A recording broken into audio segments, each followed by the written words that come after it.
আমি উভয় দলকেই বিজয়ী বলবো, তারা যেহেতু যুক্তি তর্ক দিয়ে তাদের স্ব উক্তিকে প্রতিষ্ঠিত করেছে। বাংলাদেশকে তথ্য প্রযুক্তিতে সমৃদ্ধ করে তুলব, এটাই হোক আমাদের আজকের অঙ্গীকার। ধন্যবাদ মাননীয় প্রধানমন্ত্রী এবং ধন্যবাদ সকলকে।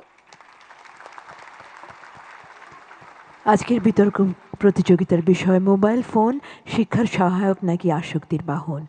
বিষয়টির পক্ষে এবং বিপক্ষে দুই দলকেই অসংখ্য ধন্যবাদ। সম্মানিত সুধী, আজকের বিতর্ক প্রতিযোগিতায় অংশগ্রহণকারী দল দুটোর উদ্দেশ্যে মূল্যবান পরামর্শ এবং বিজয়ী দল ঘোষণার জন্য এ পর্যায়ে সবিনয় অনুরোধ জানাচ্ছি প্রাথমিক ও গণশিক্ষা মন্ত্রণালয়ের মাননীয় মন্ত্রী ডক্টর আ.ন.ম এহসানুল হক মিলন এমপিকে।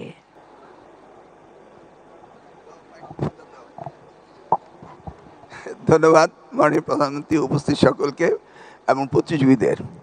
মোবাইল এতটা আসক্তি হয়েছে সেটা আমরা জানি, পক্ষে বিপক্ষে সুন্দর যুক্তি রাখলো, কিন্তু আমি কি করলাম, যে টপিক দেখলাম সাথে সাথে গুগলে সার্চ দিলাম, দেখলাম পৃথিবীতে 20টি দেশ মোবাইল বন্ধ করতে যাচ্ছে 15 ইয়ার্স ওল্ড, এবং 7 তারিখে ব্রাসেলসে তারা হ্যাশট্যাগ দিয়ে up to 15 no more mobile তারা স্লোগান দিয়েছে।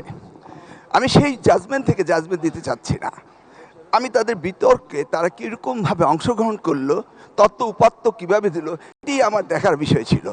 আমি দেখেছি উভয় পক্ষই খুব সুন্দরভাবে যুক্তিসঙ্গতভাবে কথা বলেছে, তারপরও আমাকে রায় দিতে হবে। সেই জাজমেন্ট আমি উভয় দলকেই বিজয়ী বলবো, তারা যেহেতু যুক্তি তর্ক দিয়ে তাদের স্ব উক্তিকে প্রতিষ্ঠিত করেছে। ধন্যবাদ আপনাদের সবাইকে, ধন্যবাদ, তোমাদের বিতর্ক সুন্দর করেছো, তোমাদেরকে অশেষ ধন্যবাদ। Thank you.